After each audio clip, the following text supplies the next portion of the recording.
Hello, and welcome to Realms Beyond. Today I'm going to try to tell you what I think so far about what I've experienced in the game, as well as address a few other little odds and ends related to the game itself. So, I have not been able to get to the end of the Halls of Challenge because I can't save the game. I actually want to do a full run of the Halls of Challenge so far, but I'll need to have a saving game feature in order to do that, so that's what I'm waiting for. So I will be doing that, and then I will upload those as I've done all these other videos. So if you're wondering about that, that will be done once I have the tool to do that with, which is a saving feature in the campaign. Regarding other factors, so what do I like about this game? I do like this. I definitely like the origin element. I think some of the best and most interesting choices are actually the race and the place that you come from. Whether you're human or one of the other liminal entities, doesn't matter. Classes are what they are. Remember, we're talking about Ceres Games, which is not like some huge company. They have a certain number of employees, and they're doing the best they can with what they have. And they're doing as best as they can in terms of how well can they provide an experience to the player that is as close to 3.5 as they can do, while still remembering that this is a video game and not all factors can be ported over. As an example, language. It's really hard to do a language system.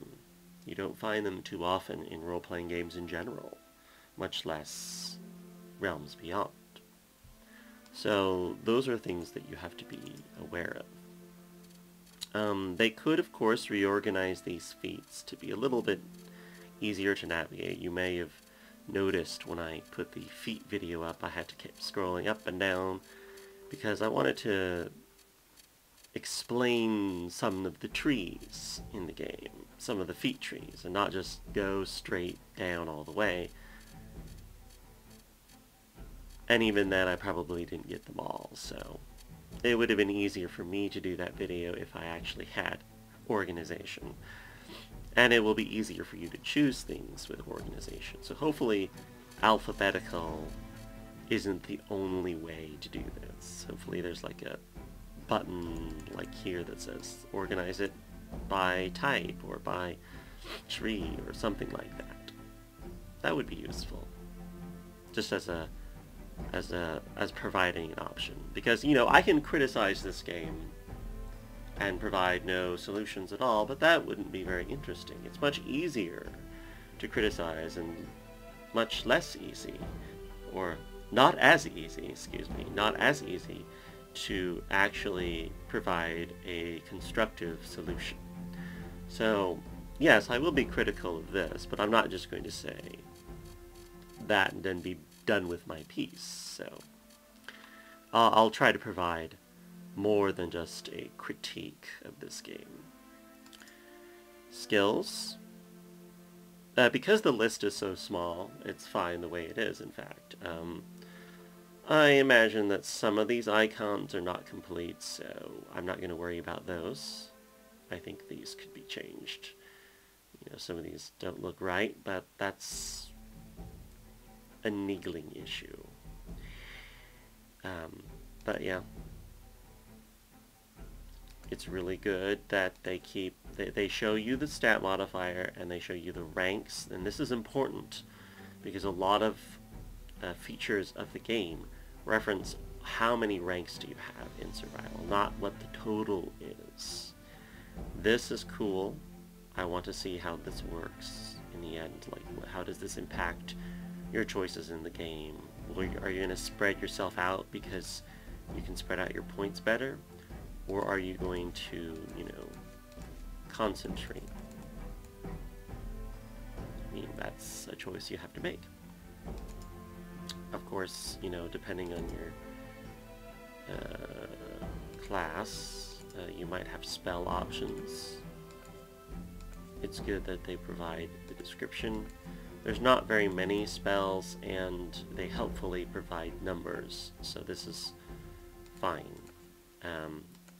We don't know anything about leveling up beyond that it works, but there's not like a screen to level up, so we don't know how that's going to work in terms of how the spell choices work. If there are like a huge number of spells start getting added to this list, it might be a good idea to organize it to provide another like organizing button somewhere that says, you know, let's organize it by, or let's just show the third level spells, or let's just show the first level spells, then something like that could be useful here in a level up screen, not in necessarily character creation. I think it's fine here. And then this is great. All of this, just add more. I know that some of these are not complete. Just finish them and they should be fine. Adjust them if you think they could use a little bit more spice to them, make them more interesting. Some of them, sometimes they can seem, you know, they can seem less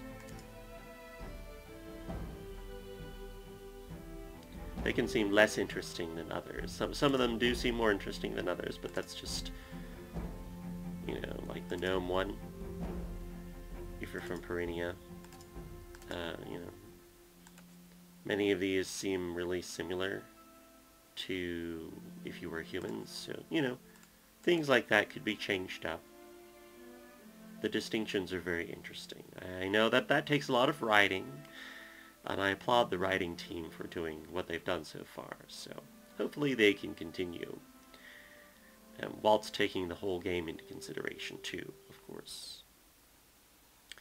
So overall, this character creation is great. The feats is the largest complaint I can think of, but everything else... Oh yes, and one other thing that I guess I should mention is if you come from Svaghidar, one thing you'll notice, and I understand that this is very likely incomplete, I will mention that, is as you can see, you can choose any one of, you know, that has, you know, more melanin in their skin. Let's just put it that way. But unfortunately, none of the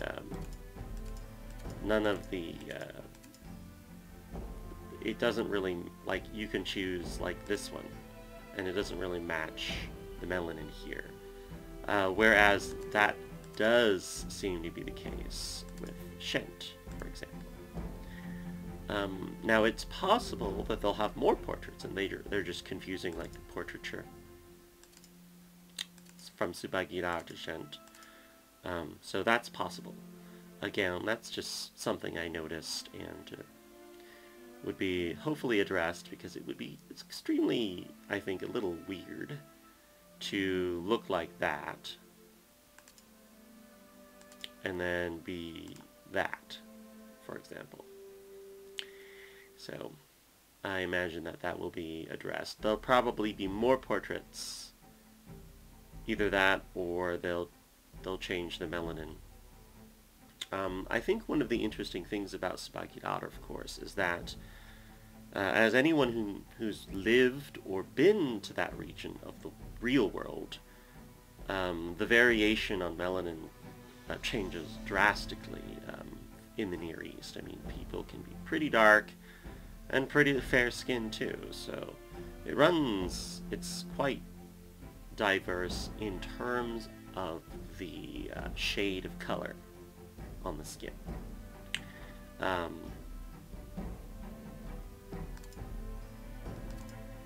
although that could also be said of Shinto too, and actually much of Africa, they're genetically quite diverse as well. So again, but I do see what they're going with this, so that's fine.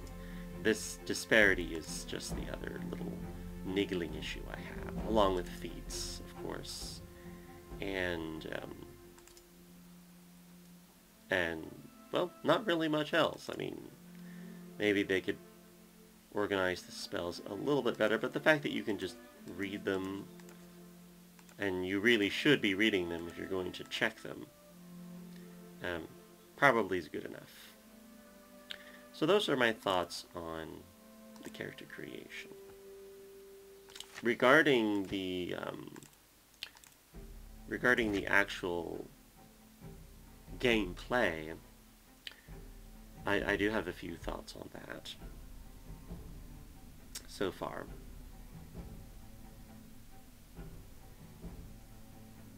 So let's take a look at that.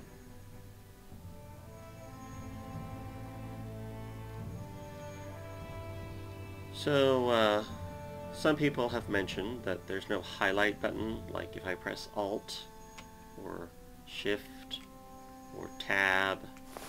Oh, Tab pulls that up, okay. Or Control, or those, buttons that highlight things. There's no way to do that. I'm not sure how I feel about having that, especially because I don't know how perception works.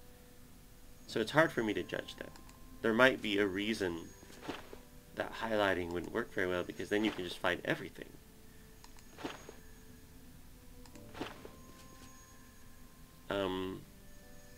So yeah. Not sure how to take any individual item either. Like, it gives you a take all. Like, how do you... Oh, right click. Okay. I stand corrected!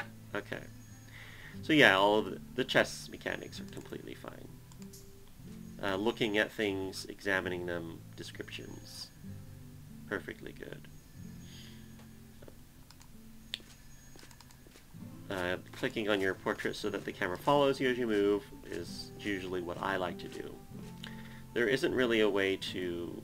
I mean, I can zoom in and out a little bit, but there isn't really a way to rotate the camera other than like that. I mean, I can move it like that. I don't have any other options.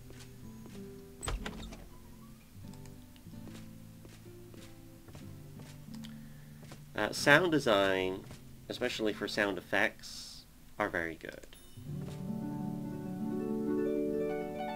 I mean, you can just hear that there was dedication. I mean, you can just, like, you can eat an apple, and there's a sound effect. The sound effect.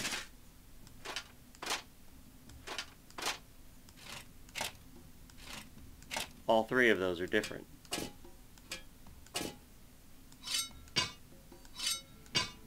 It adds to the elements of the game. And actually, Ceros Games did talk about the sound design a long time ago regarding this, and I'm so happy that they were able to do exactly what they said in that blog related to sound design. Sound design is one of my favorite parts of the game. They've managed to input a lot of that, and that really... It seems incidental. It seems, oh, they could have done without it. True, they could have, but they didn't, and that's great.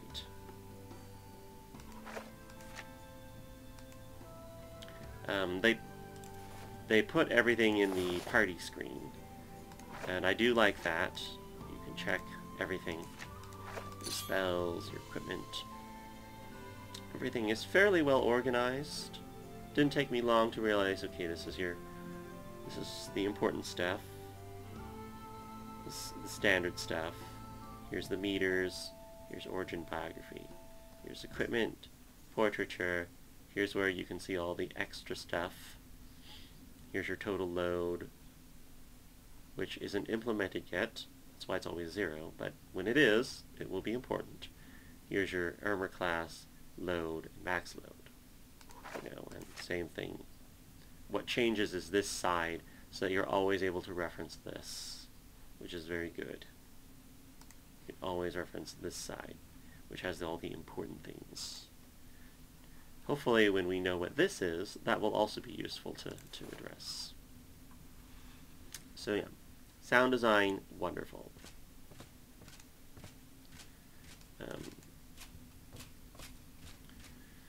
Talking to NPCs, it's functional. It's not the most amazing dialogue system I have ever experienced, but then again, there are a lot out there if you really look around. I mean, for those of you that may, on the slim chance that you might have ever played something like Sakura Taisen, then you might think that that has a superior dialogue system. I would agree with you. There are many things. There are many variations. It's serviceable. You just talk and then you select your conversation option, and depending on which one you do, something else happens. And then you can have something else, and so forth, and so on. So, it's functional. Gets the job done. So I don't really have any additional feedback, especially given the size of the developers themselves. So I'm not going to worry too much. Shops, I think, are fine because you have one side and another, and you can just drag and drop and trade. So, yeah.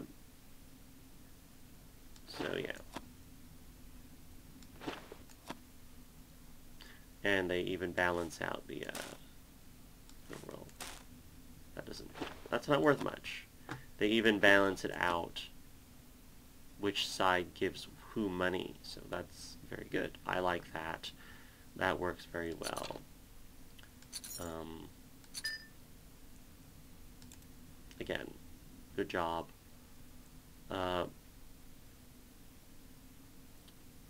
Everything is very meticulously placed. It's not random. So I do like those aspects of the game. I don't think there ever will be rotating camera, from my understanding, but it's probably because everything is meticulously placed. I think that the elements of combat are very good. I'm not going to go into combat in this video because I only have one character here. But let me talk about it for a moment. Combat, hex movement is definitely superior, in my opinion, to grid movement. And this is, of course, from my experiences in tabletop role-playing games. Whether I'm playing, Sword World RPG from Japan, or I'm playing something like The Dark Eye from Germany, or any number of other role-playing games. I will generally prefer to use hexes over grids, and I'll just translate over if I have to. So, homebrewing is very common when it comes to tabletop role-playing games, and in many ways the homebrewing that this game does to feats, to spells, and so forth, perfectly acceptable. So I don't even mind the changes, like the skill point cost increases and stuff like that, because it's a tailored campaign, and like any tailored campaign, you got to accept the buy-in. There's a buy-in that you have to accept to play the game, and that's what you have to accept. So it is what it is. But going back to the combat, hexes are definitely, I agree completely with the developers, that's the way to go. Spell effects are subtle, but perfectly serviceable. and in my opinion, quite nice. Without the battle music, it's difficult to tell if that was right, because it can be a little jarring without music. This is why sound design is important. Also, the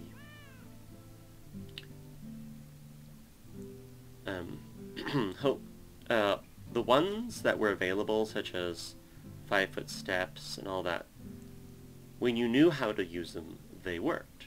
So that's good. So I'm glad they did that. The fighting defensively, hopefully those start working, because they weren't really working, or I didn't know how to use them, and still don't, despite what I've done. So overall, combat is good. Now I am aware that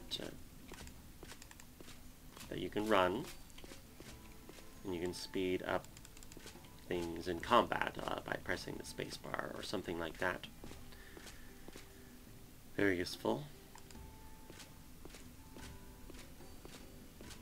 But yeah, I think if I would have to say something about combat that I didn't like, if I were fishing for it, so to speak, I would say that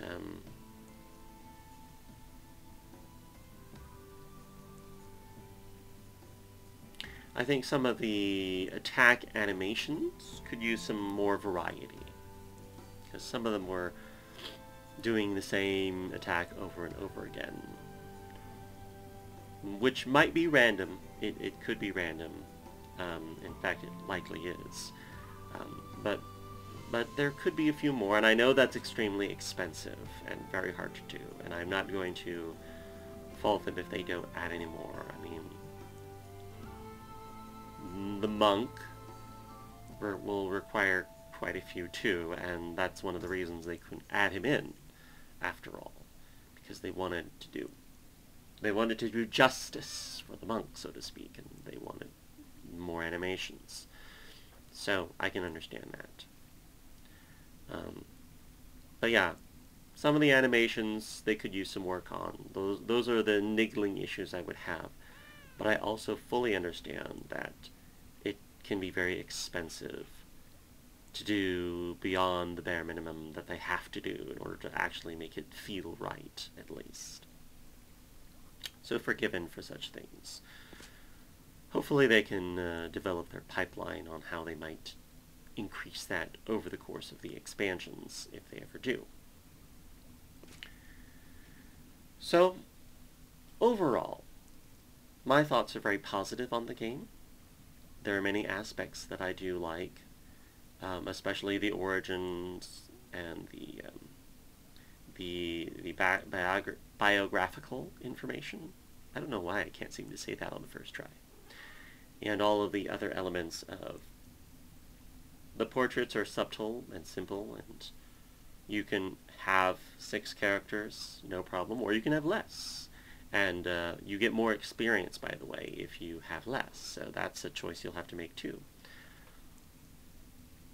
And the user interface is actually, in my opinion, the user interface is pretty important. Some of the decor, such as the like this, and these like monsters on the side here, these are very nice touches. The UI is part of the experience, in my opinion. This is why I like games like the previously mentioned Sakura Taisen and so forth. Because the user interface is part of the game, not just the annoying parts that you want to ignore the most, and then you want this part only. So I like how they've kept things organized and relevant. So I do like that. And this change, definitely better than the side thing. If there was a world map, I'd probably enjoy it too. This is serviceable. I wonder if you can zoom in. I don't think you can. No.